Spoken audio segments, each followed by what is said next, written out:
5x plus, oh, you just said it funny. I think you may have meant this. X squared is how you'd say that. Okay, that's... All right. X2, though, implies that it's 2x, but that's different. X squared is different. Okay. Raise your hand if you had that one right. Good, we're off to a good start. Wait, if it's adding, it's 2x. I thought it was 2x. Yeah. It is not 2x. Nope. If you had x plus x, that'd be 2x. Let's get that straight. That's 2x. X times an x, that is not 2x. What's that? X squared. Glad we talked. That's on the test for sure. Okay, next. Let's try 5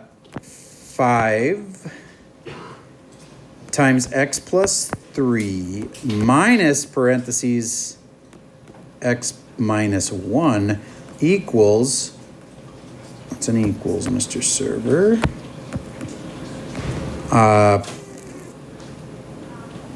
Let's make it 8x plus 7. Would there be anything that hard? Yes. In the hard part of the test. So if you're not used to high school math tests, please just ignore me because you already know this. High school math tests have this grading system where they have 4 hard ones. They're called R3 problems. And then there's like 8 easy ones. So 8 easy ones, 4 hard ones. This would be an R3. It's kind of on the hard side because it's got a lot of steps.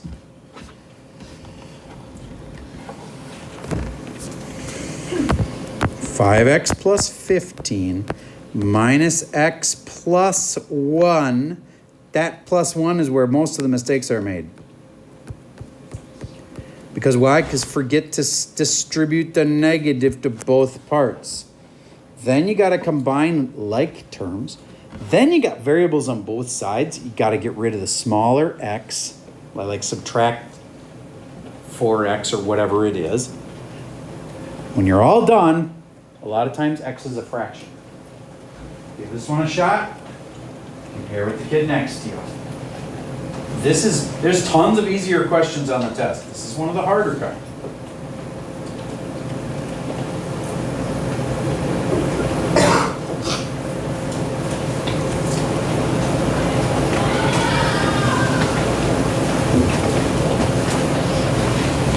Okay, did you combine the 5x and the minus x and get 4x? Did you combine the 15 and the 1 and get 16? And this just copies straight down, 8x plus 7 again. That's really distracting. Kennedy, can you shut the door for us, please? Thank you. All right. Liv, what should I do next? Minus 4x.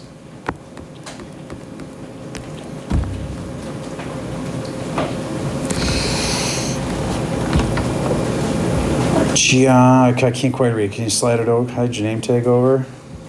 There we go. It's Gianna, right? Okay. Can you tell me what to write for this other part? The right side? Perfect. Then what? Yep. 9 equals 4x. I'm almost done. Right here, you kids get to the end and then they try to do it too fast and they're like 4/9. No, show the work. I gotta get the 4 off of there. You divide by 4. That way the 4's cancel. X is alone. 9/4. Who had that one right? Okay, good. Next is where we have absolute values. 2x minus 3 equals 5.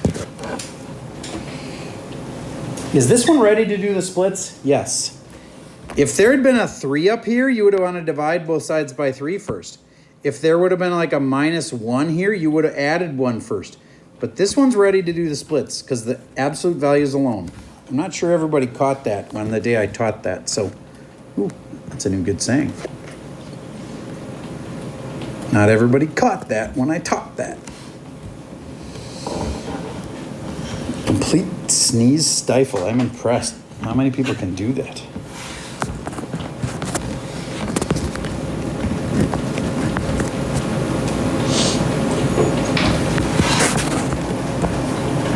Jack, did you know is 2x minus 3 equals 5? What's the other one? 2x minus 3 equals negative. Yes.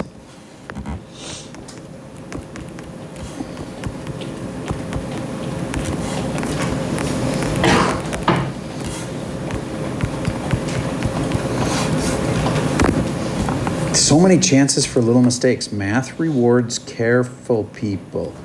I know you might not be a careful person on a day-to-day basis, but can you be careful when it's important? Like you're trying to help your little sister get something out of her eye. Gotta be careful. Only got 2 eyes, right?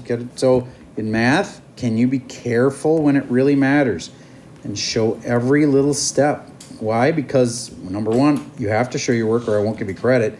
And number 2, if you're just sloppy with it, you're gonna screw up. -1. I think I have them right, but here's what I would do, just so you know.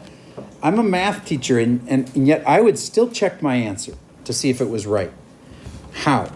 I would go put the -1 right here, and I would see if it worked. That's -2 minus 3 makes -5. Oh, and it's in absolute values. So it does make +5. Now I know -1 is right. Isn't it nice to go out of a problem saying, guaranteed right. I know -1 works. How about 4? Put in a 4. 2 times 4 is 8. 8 minus 3 is 5. I know it works. I can be guaranteed I'm right. Wouldn't it be nice if before the test you could compare with a friend and say, hey, if there's anything that's wrong here, just tell me. Well, you can check your own. On this test, more than almost any other test, you can take your answers, stick them in the problem, and they either work or they don't. So you can know if you're right. It's pretty handy. All right. Now, I want to just show you it. What if this had been a less than? I don't want to go through, it's too much work to do the whole thing over again, but everybody change it to a less than or equal. Then this would be less than or equal. And the answer there would be less than or equal. But what would it be on the other side? Remember when this changes to opposite? Greater or equal. Notice the sign is opposite. When you, on the other side of these absolute values, the sign goes to the opposite. When does it switch? When you change something by dividing by a negative, it changes everything to negative. Look, this changed to negative. So that's why its sign got flipped. Now, there's our final answer. And notice one's less than and one's greater than. Because why? Because when we had this negative, we had to flip the sign around.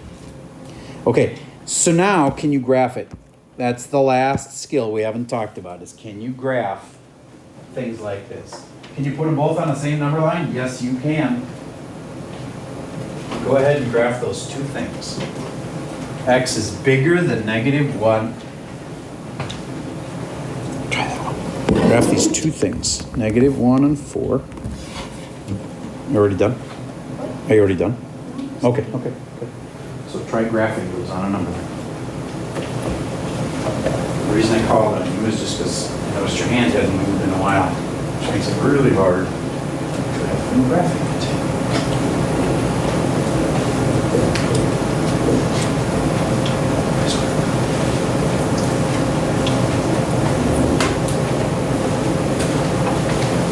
Are the circles filled in or not? Because it matters. They are filled in because these are or equal to's. So they are filled in. And then this one is less than. I like to think of it as this, the pointy end is pointing that way. So I shade that way from the 4. And then this pointy end is pointing that way. So I shade this way from the -1, and they overlap, and look at that between them. -1 and 4. Raise your hand if you had that one right. Cool. Questions? Yes? Is the test on paper? Yes. The practice test we take today is on paper, and the real test is on paper. I'm sorry, practice test? Today, practice test. So I'm going to give you one. It's like the test, but it's not the test. So that's kind of nice. Honestly, my classes that don't have practice tests, my honors pre-calc class, which you theoretically could take next year, they wish they had a practice test because they don't know for sure what's on the test. You take a practice test, you know what's on the test, and you're like, don't know that kind. You can ask. It's much harder if you don't know what they're even going to test you on. Okay, so be happy you have a practice test. That's a really good thing. Okay.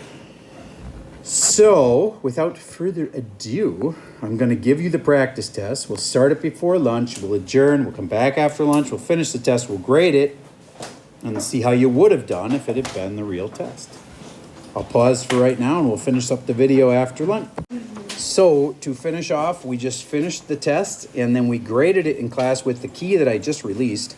So this video is now complete. Your homework, if you missed today, is for you to go and do the worksheet, and I only assigned the odd problems on the worksheet. That's all I got for you for today.